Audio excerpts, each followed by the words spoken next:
तो भाई लोग house of the dragon season 3 का ये एपिसोड एकदम अलग फील देता है। पिछले 2 एपिसोड्स जहां बड़े स्केल के वॉर, पॉलिटिकल विक्ट्रीज और आयरन थ्रोन को हासिल करने की रेस पर फोकस कर रहे थे, वहीं ये एपिसोड पूरी तरह रेनिरा टारगेरियन के दिमाग के अंदर चल रही लड़ाई को एक्सप्लोर करता है। और भाई लोग ऑनेस्टली यही चीज इस एपिसोड को इतना पावरफुल बना देती है। यहाँ आयरन थ्रोन आखिरकार रेनिरा के पास आ चुका है, जिस कुर्सी के लिए सालों तक खून बहा, रिश्तों का बलिदान हुआ और पूरा रेल्म डिवाइड हो गया, वही अब उसके पास है। लेकिन दोस्तों प्रॉब्लम यह है कि थ्रोन मिलते ही उसे एहसास होने लगता है कि असली जंग तो अब शुरू हुई है। वैसे जब तक वो अपने हक के लिए लड़ रही थी तब सब कुछ सिंपल था, दुश्मन सामने था और गोल क्लियर था। लेकिन अब जब वो क्वीन बन चुकी है तब उसे समझ आ रहा है कि एक किंगडम को चलाना और उसे बचाना 2 बिल्कुल अलग चीजें हैं। दोस्तों यहाँ एपिसोड का एटमॉस्फेयर शुरू से ही बहुत अनकंफर्टेबल रखा गया है,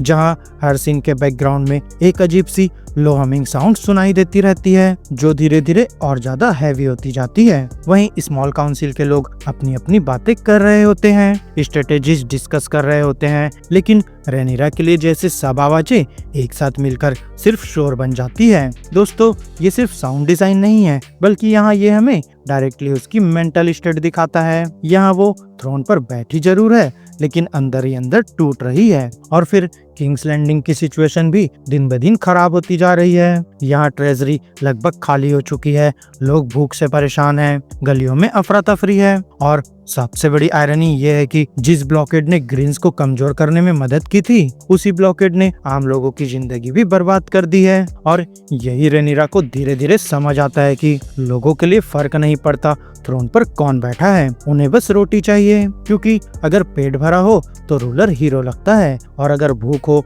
तो वही रूलर विलन बन जाता है। तो भाई लोग इसी प्रॉब्लम को सॉल्व करने के लिए रेनिरा एक रिस्क डिसीजन लेती है। यहाँ वो एक ग्रैंड फीस्ट ऑर्गेनाइज करती है, जो यहाँ ऊपर से यूनिटी और सेलिब्रेशन लगती है, लेकिन असल में उसका पर्पस कुछ और होता है। यहाँ वो सिटी के वेल्दी नोबल्स और मर्चेंट्स के पास जमा की गई सप्लाईज को सीज करने की प्लानिंग करती है, ताकि स्टार्विंग स्मॉल फॉक को खाना दिया जा सके। भाई लोग सुनने में ये डिसीजन बहुत नोबल लगता है, ऐसा लगता है जैसे क्वीन अपनी प्रजा के लिए खड़ी हो रही हो, लेकिन पॉलिटिकल लेवल पर यह एक डेंजरस गैम्बल है। यहाँ आम लोगों का सपोर्ट जीतना जरूरी है, लेकिन वेल्दी फैमिलीज और पावरफुल हाउसेस को नाराज करना भी उतना ही डेंजरस है। यहाँ रेनिरा एक ऐसी लाइन पर चल रही है जहाँ हर डायरेक्शन में खाई है। अगर वो रिच फैमिलीज के अगेंस्ट जाती है तो फ्यूचर में फंडिंग और पॉलिटिकल सपोर्ट खो सकती है, और अगर वो स्मॉल फॉक की हेल्प नहीं करती तो लोग उसके खिलाफ खड़े हो जाएंगे। और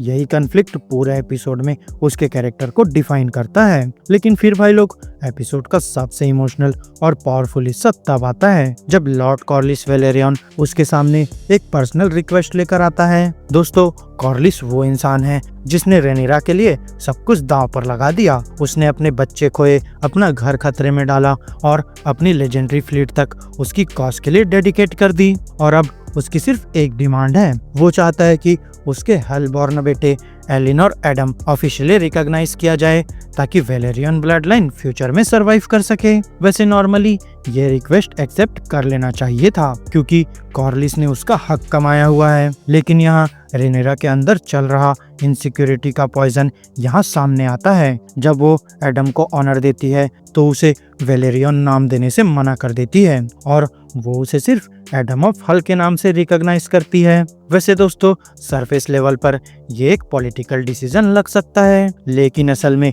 ये उसके पर्सनल फियर्स का रिजल्ट है। और फिर रेनिरा ड्रिफ्ट मार्क को अपने बेटे जॉफरी के लिए प्रिजर्व करना चाहती है। लेकिन दोस्तों यहाँ कहानी इतनी भी सिंपल नहीं है, क्योंकि यहाँ उसके दिमाग के किसी कोने में अब भी जेसेरिस और लुसेरिस के पेरेंटेज को लेकर सालों पुरानी विस्पर्स जिंदा है। यहाँ वो जानती है कि अगर आज सक्सेशन के रूल्स को अपनी कन्वीनियंस के हिसाब से बदलती है तो लोग कल उसके खुद के बच्चों की लेजिटिमेसी पर सवाल उठाएंगे। और दोस्तों शायद इसी डर की वजह से वो कॉर्लिस को वो रिस्पेक्ट नहीं दे पाती जो वो डिजर्व करता है। अब यहाँ रिजल्ट बिल्कुल एक्सप्लोसिव होता है, जहाँ कॉर्लिस का सब्र टूट जाता है, सालों से दबाया हुआ गुस्सा बाहर आता है और एक वक्त के लॉयल एलाई की आंखों में पहली बार डिसअपॉइंटमेंट और बिट्रेल नजर आता है। वहीं सबसे ट्रेजिक बात यह है कि यहाँ कॉर्लिस किसी एनिमी की तरह रिएक्ट नहीं कर रहा, बल्कि वो एक ऐसे इंसान की तरह रिएक्ट कर रहा है जिसे उसकी क्वीन ने हर्ट किया है। दोस्तों, ये कन्फ्रंटेशन हमें याद दिलाता है कि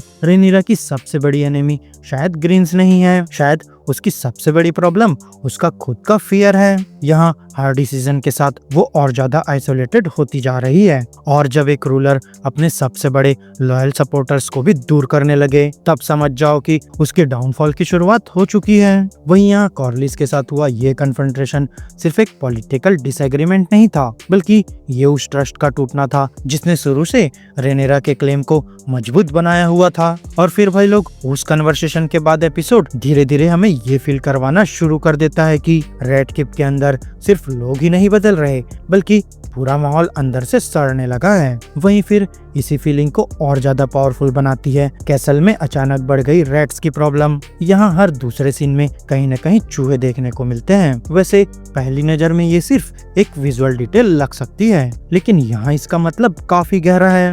एक तरफ ये दिखाता है कि किंग्स लैंडिंग कितनी बुरी हालत में पहुंच चुका है। रॉयल पैलेस, जहां कभी शान और ताकत का सिंबल हुआ करता था, आज वहां गंदगी और डीके अपनी जगह बना चुके हैं। लेकिन दूसरी तरफ ये रेड्स उन लोगों का भी सिंबल है जो कोर्ट के अंदर मुस्कुराते जरूर है, लेकिन मौका मिलते ही पीठ में छुरा घोंप देंगे। और भाई लोग, सच कहूँ तो इस एपिसोड के बाद लगता है कि रेनिरा को दीवारों के अंदर रहने वाले चूहों से कम और सिल्क के कपड़े पहनकर उसके आसपास घूमने वाले रैट्स से ज्यादा डरना चाहिए, क्योंकि जितना वो अपने डिसीजंस में डिफेंसिव होती जा रही है, उतना ही उसके खिलाफ साजिशों का दायरा बढ़ता जा रहा है। वहीं इस बीच ग्रीन्स की साइड भी चुपचाप अपनी चाल चल रही होती है। यह एपिसोड काफी देर तक हमें ये बिलीव करवाता है कि ऑर्मोंड हाईटावर ने सिचुएशन एक्सेप्ट कर ली है। यहाँ वो काम नजर आता है, कन्फ्रंटेशन अवॉइड करता है, और ऐसा लगता है जैसे उसने फाइट छोड़ दी हो। वहीं डेरन भी पूरे वक्त सरप्राइजिंगली शांत रहता है।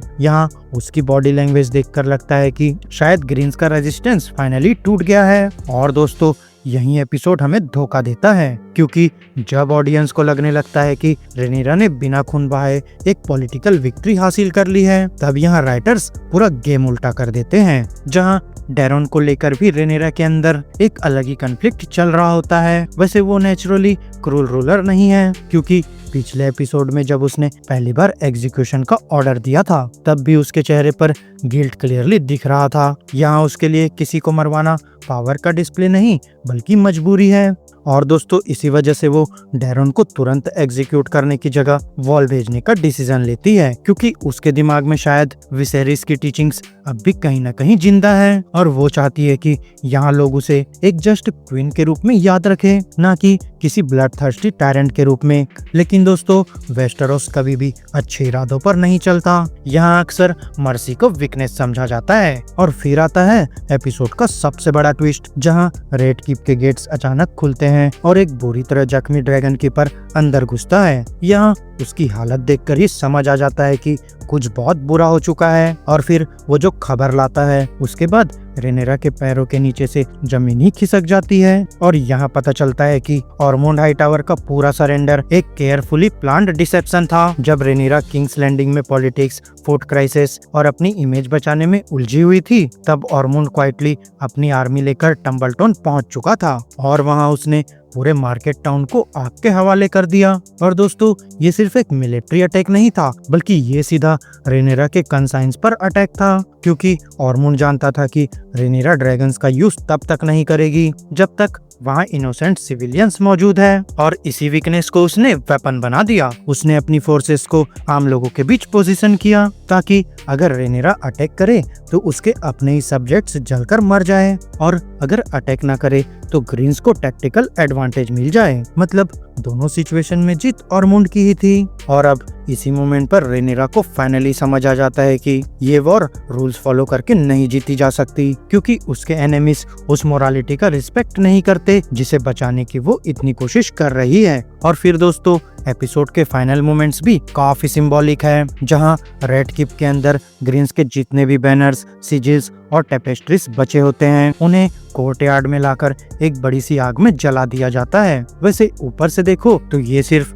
एनिमी के सिंबल्स को डिस्ट्रॉय करना लगता है, लेकिन असल में ये रेनिरा के अंदर चल रही ट्रांसफॉर्मेशन का विजुअल रिप्रेजेंटेशन है। यहाँ कैमरा धीरे धीरे उसके चेहरे पर जूम करता है और एमा डार्सी की परफॉर्मेंस यहाँ ऑनेस्टली आउटस्टैंडिंग लगती है। डायलॉग बहुत कम है लेकिन आंखें सब कुछ कह देती है, जहाँ फायर की ऑरेंज रिफ्लेक्शन उसकी आंखों में दिख रही होती है और उसी पल ऐसा फील होता है जैसे रेनिरा का एक हिस्सा हमेशा के लिए मर चुका हो। वो क्वीन जो हर डिसीजन लेने से पहले ह्यूमैनिटी और जस्टिस के बारे में सोचती थी, शायद वो अब कभी वापस ना आए। अपने बच्चों को खोने का दर्द, दोस्तों का भरोसा टूटना, पॉलिटिकल प्रेशर और टम्बलटॉन की ट्रेजेडी मिलकर उसके अंदर सिर्फ एक इमोशन छोड़ देते हैं, और दोस्तों वो इमोशन है गुस्सा। और भाई लोग, ये वही गुस्सा है जिसका जिक्र उसने पहले भी किया था। और फिर वो कहती है कि अपने बेटों को खोने के बाद अगर कोई फीलिंग बची है तो बस रेज। और फिर एपिसोड के एंड तक वो रेज उसकी पर्सनैलिटी को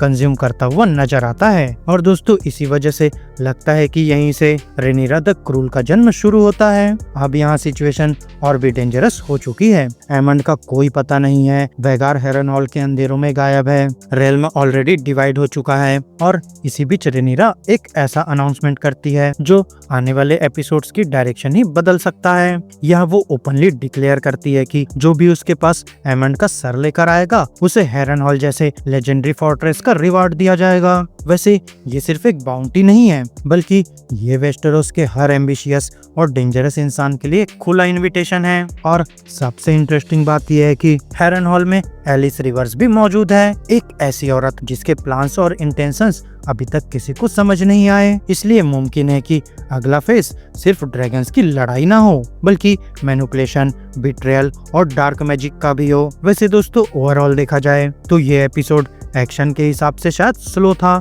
लेकिन राइटिंग के हिसाब से सीजन 3 के स्ट्रॉन्गेस्ट एपिसोड्स में से एक था। इसने हमें ये समझा दिया कि यहाँ आयरन थ्रोन जीतना सबसे मुश्किल काम नहीं था, बल्कि यहाँ असली चैलेंज तो उस थ्रोन पर बैठकर हर दिन डिसीजन लेना है। और जब हर डिसीजन किसी न किसी की मौत, धोखे या किंगडम के फ्यूचर से जुड़ा हो, तब सबसे मजबूत रूलर भी धीरे धीरे टूटने लगता है। और दोस्तों शायद इसीलिए इस एपिसोड का सबसे बड़ा मैसेज भी यही है कि यहाँ वॉर जितना आसान हो सकता है, लेकिन उसके बाद उस विक्ट्री के साथ जिंदा रहना ही असली हॉरर है। तो फ्रेंड्स, मेरी आज की इस वीडियो में बस इतना ही।